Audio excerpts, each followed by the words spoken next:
Hello, my name is Rhodes, and I'm here with Alec Beckman, and we're from Advantage Blockchain, a consulting company focused on bringing the best solutions in blockchain to the real world.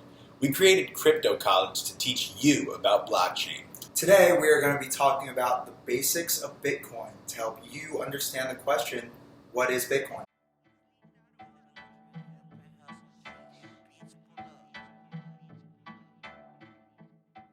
I'm going to be teaching you the basics about Bitcoin and how the technology works. First, let's talk about payment systems. You are already familiar with many payment systems, such as Venmo, PayPal, Visa, or MasterCard. These payment systems you are familiar with are centralized. In centralized payment systems, the corporation has the authority to choose who can transact on the network. Centralized payment systems rely on having a business model to fund the servers which process all transactions on their network. Bitcoin is the first of its kind decentralized payment system. In a decentralized system, anyone can connect their computers to the network to transact or help process transactions. In Bitcoin's payment system, anyone can act as a server and help complete transactions in a process that's called mining. The miners receive Bitcoin as a reward for using their computing power to process transactions on the network. Bitcoin mining is made possible by a technology called cryptography. Cryptography is a mathematical process that allows computers to communicate with each other and make unanimous, verifiable decisions in a network. Bitcoin is referred to as a cryptocurrency because of its use of cryptography technology. All of Bitcoin's transactions are stored in a publicly accessible digital ledger called a blockchain. The blockchain is a decentralized database which contains information about all of Bitcoin's transaction history.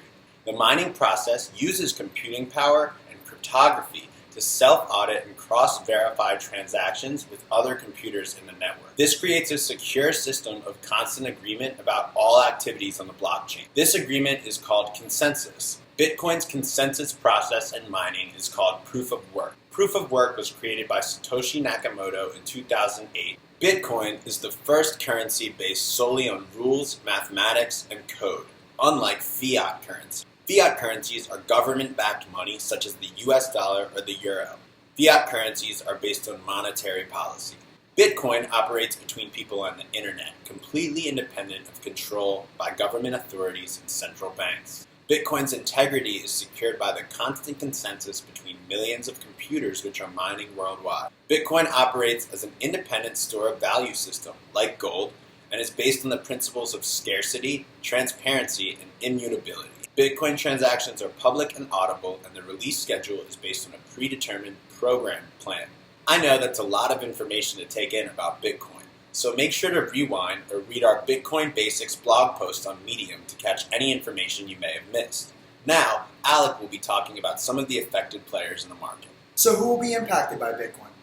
Bitcoin was the first example of a blockchain, which will affect many businesses such as banks, funds, payment solutions and processors, real estate, insurance, logistics, and distribution. Bitcoin and blockchains will also have major impacts on government and its citizens. Governments can find ways to be more transparent for voting and funding decisions. Blockchains can create true democracies that can be traced, tracked, and audited. Citizens also have more financial control. It allows for easier transfer of money as it's permissionless, secure, transparent, and borderless. It also has very small transfer fees, which can create less financial friction as money can be sent in a more inexpensive way. I'm going to talk about some of the key value-add points about Bitcoin. How can Bitcoin help you? First of all is financial control. Bitcoin is the first solution that truly puts the consumer before third parties such as governments, banks, and companies. Bitcoin is permissionless and can be used by anyone worldwide. The only requirement is internet access. Next is privacy. With Bitcoin, you can make and accept payments worldwide without giving up personal information, which is extremely valuable when transacting online. Privacy is natively built into the Bitcoin payment system. Bitcoin also provides transparency because every transaction is recorded and auditable on the blockchain.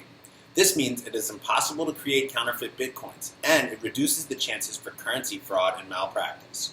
Bitcoin's inflation schedule is fixed and predetermined. Next, let's go over some fun facts about Bitcoin. Bitcoin was created by a mystery figure named Satoshi Nakamoto. No one knows who it is, but a lot of people claim to be him. It is estimated that Satoshi Nakamoto owns over 1 million Bitcoins. Did you know that Bitcoin is the best performing asset on the entire planet in the past 10 years? Bitcoin will ever only have a max supply of 21 million. However, it will actually be much less because many people have lost access throughout the years to their Bitcoin by losing their private keys. This is maybe my favorite fun fact, but the first ever Bitcoin transaction that was recorded was to buy 2 Papa John's pizzas. That's right. At one point in time, 10,000 Bitcoin were exchanged for 2 Papa John's pizzas. Today, that 10,000 Bitcoin would be worth $90 million. That's an expensive pizza. So, now we want to talk a little bit about the implications of Bitcoin. The implications of this tech are astronomical. Bitcoin is the native payment system built for the internet. Bitcoin provides the first technology to create a decentralized, trustless economy. Yeah, I mean, it's really all about putting power in the hands of people and allowing them to have full control over their money. Bitcoin being decentralized allows citizens to control their money without any controlling powers or third parties, such as governments, banks, anyone that can really tell you not to send money. Yeah, Bitcoin is completely borderless, meaning you can transact over borders without someone telling you how you can and cannot use your money. And this is really beneficial, especially for things like micropayments. You have a grandmother in South America who send a little bit of money. If you want to go to Western Union, you have to pay taxes on the conversion between dollars to the native currency, overseas fees, overseas taxes.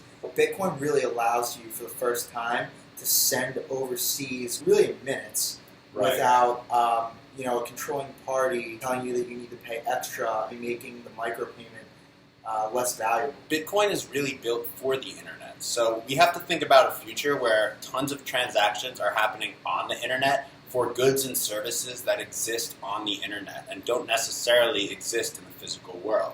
So some of the other implications of Bitcoin include taking power from governments and banks and putting it in the hands of people, as we've said, and a big reason for that is just the cheap transaction fees to transact all over the world. We're really excited about the future of a decentralized economy, and we believe that putting power back in the hands of the consumers is super important. So thank you for watching our video today. We hope you enjoyed, and we hope you're interested in Crypto College. There's a lot more where this came from, and we're just getting started with our content. So thanks for watching. We're here from Advantage Blockchain. I'm Dylan Rhodes. And I'm Alec Beckman. Please like, comment, and subscribe.